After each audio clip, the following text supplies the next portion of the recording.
Let me see. Yeah, this shit trash. Alright, y'all, welcome back to the channel, man. So look, the XXL freshman list has officially got announced, man. I was just scrolling through Instagram, seeing if 6ix9ine died or not in Chicago, and then this picture popped up of the freshman list. Alright, so look, first thoughts about it. Like, here's the first thing I noticed is 9 people here. Usually they always have 10 people, they handpick 9, and then they let the fans pick the 10 spot. But y'all heard the whole stuff with XXL, how it's all rigged and how it's just pretty much to pretty much gain money. They only pick people who would bring in the most money and who the brands would be okay with putting on the list. And then I heard Rich the Kid was gonna take Lil Sky's spot, and then Rich the Kid pulled up to do the photo shoot and the whole interview stuff. And when he found that he took Lil Sky's spot, he dipped. So that explains the whole 9 people here. All right, so my first off, honest opinion, I don't think the list is completely trash. Like, but you know what? I'm gonna go ahead and get to it. But do not get it twisted. I do not like the list, and there's a lot of people who do not need to be on this list. But let's go through first. First of all, we got Ski Mask Slum God. I thought he was a walk-on. Ski Mask been killing it all year, and he's also an artist that I like a lot. Lil Pump, there's not really much to say about that. He's like 10 million on Instagram, big, and he's definitely the leader of the whole new wave right now. Smokepurpp, we have him and Lil Pump came from the same area. I know there's gonna be a lot of comments about that, but Smokepurpp has been killing it. I liked his last 2 projects, even though people did not like the one he posted the ending of last year. I actually found that project enjoyable, but this recent new project, you can't deny it. That is lit. That's hard. We also have JID. He's signed to J. Cole. He's more of a lyricist rapper. Stefflon Don, I'm not too familiar with her. I think I heard one song that I cannot even name it at the top of my head. We also got BlocBoy JB. You already know he's doing his thing. And YB and Namir, my opinion, a walk-on. We have Wi-Fi's Funeral. He's someone, I believe he's from Broward too, with Smokepurpp and Lil Pump. If I'm being honest, yesterday is the first time I actually listened down to sit down to Wi-Fi's Funeral. He's definitely named I heard about a lot, but I feel like I'm gonna go ahead and explain that later on. Then we have Trippie Redd. Trippie Redd is also a standout artist on this list who I also feel like deserves a real spot. So if y'all see me looking at my phone a lot, that's because I have notes, so I want to keep this video off top in case I don't think like I missed anything. I feel like this might be the last reputable year for XXL just because of all the controversy that came around it, where everybody, pretty much all the rappers just pretty much telling how they were notified way before if they got in or not. And Rich the Kid obviously leaving the day of the shoot after he found out he was going to replace Skies. And I feel like they care about, as I mentioned earlier, they care about more sponsors than they do to lead in hip hop. Right away, obvious question is, where's 6ix9ine? Where's T Grizzly? Where's Lil Baby? Where's Joyner Lucas? Female artist, Cardi B turned it down, I believe. But even someone like Cody Shane, who already impacted herself more, you know what I'm saying? I feel like could also be in a topic rather than a Stefflon Don. But I'm gonna go ahead and look at my notes, see what else I got. All right, so, and also you also gotta realize, like, I feel like people give XXL so much power.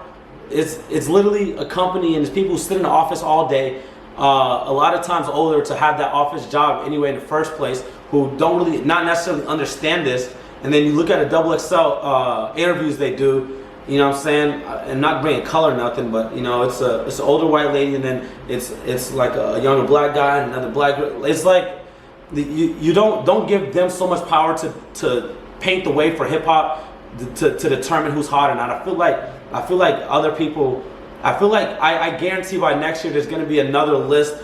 People come together to determine another list to determine the next new wave of hip hop, because once they have sponsors, whoever creates that new list have sponsors and have all the other stuff and keep it true to hip hop and not necessarily about making the money.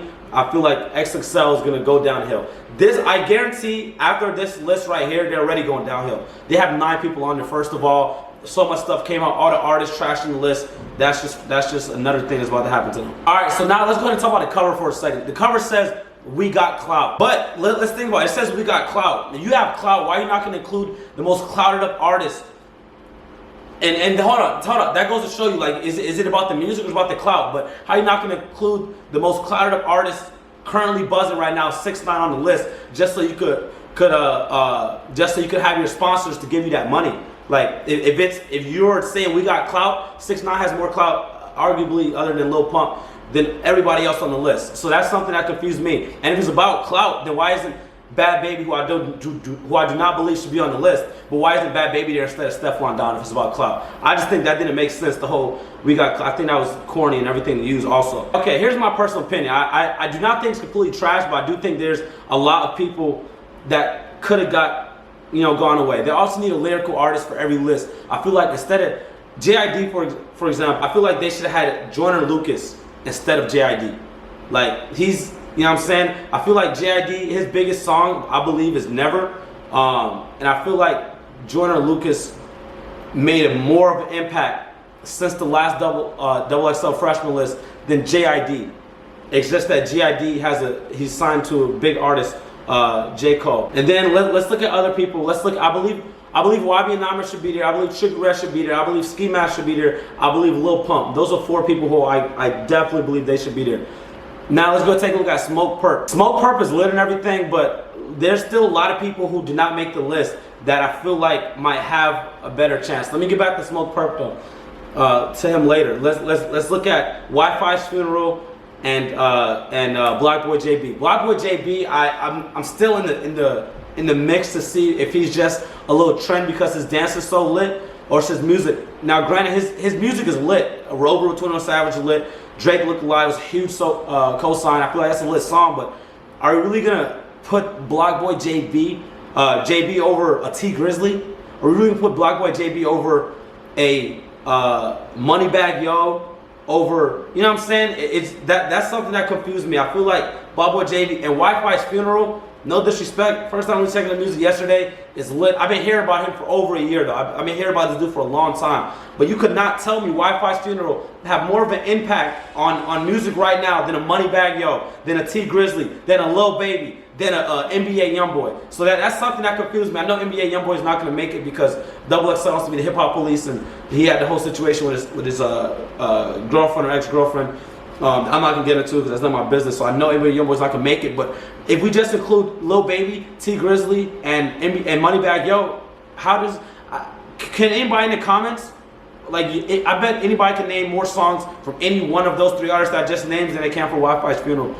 And that's just facts. I feel like Wi-Fi's Funeral is way too early for them to be on the list. Now, here's another thing I realized. There's a lot of Florida in this list. I could be wrong, but I believe Smokepurpp, Lil Pump, and Wi-Fi's Funeral, I believe they're all from Broward or around a similar area.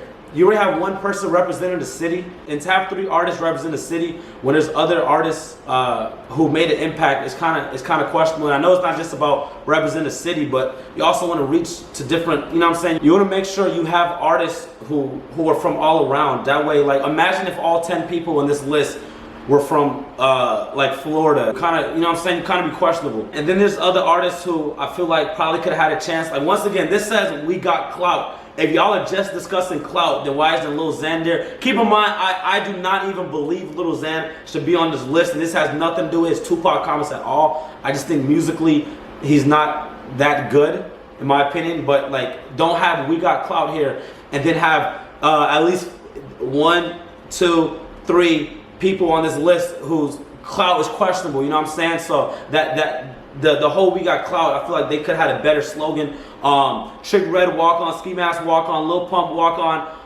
Smokepurpp. I believe Smokepurpp is definitely an artist who deserves to be on here. But if we are also comparing that him, Pump and Wi-Fi are all from around the same area, then you could at least throw on a T Grizzly. No matter what, T Grizzly should have been on this list for sure. I don't care who needs to get kicked out. T Grizzly could be on this list. Namir did his thing. Ski, Pump, and Trippie all deserve to be on here. But you cannot tell me that that T Grizzly does not need to be on this list. Also, Moneybagg Yo, man, that's just Lil Baby. Also, Lil Baby had a bigger. How much more songs can y'all name from Lil Baby than y'all can from a JID, Stefflon Don, a Wi-Fi's Funeral? Can anybody in the comments name more than one Wi-Fi Streamer song, and do not include the one that just came out with Nami and World Star the other day? So that's something that confused me. Doesn't make sense. I don't really know the whole thought process of judging this. And the more that I'm actually like looking at this list and trying to think about it, the more it kind of pisses me off because it doesn't really make sense. I already know this is gonna be the last, like, this is gonna be the last year that XXL magazine matters, because it just gets fucking stupid and ridiculous. So I just can't wait to see how they can move next year. I can't wait till they have their interview with the Breakfast Club, so I can see what kind of weird questions they come up with. Hopefully Charlamagne and Preston, whatever they're talking about, because this, once again, I don't think this list is as bad as last year. I just think they're getting worse, and more information is coming out about how they only care about who can bring them the most money rather than who's the new wave of hip hop, as they try to claim to all the hip hop fans that they are. Let me know what y'all think in the comments, if y'all think this list is good. Also, who y'all think should be replaced, if anything. And if y'all agree with the list, let me know. Once again, there's only 9 people in here, and and Rich the Kid came up as a replacement, which I didn't even think he should have been. He should have been on all the way since 2015 inside the freshman list. Let me know y'all thoughts in the comment. Give me your top 10 people. And yeah, that's it for this video. I'll catch y'all tomorrow on another one, man. Young Pooty P. Straight to it. Ooh, ooh, she give me good though. Grind in the motherfucking stove, low. Ooh, ooh.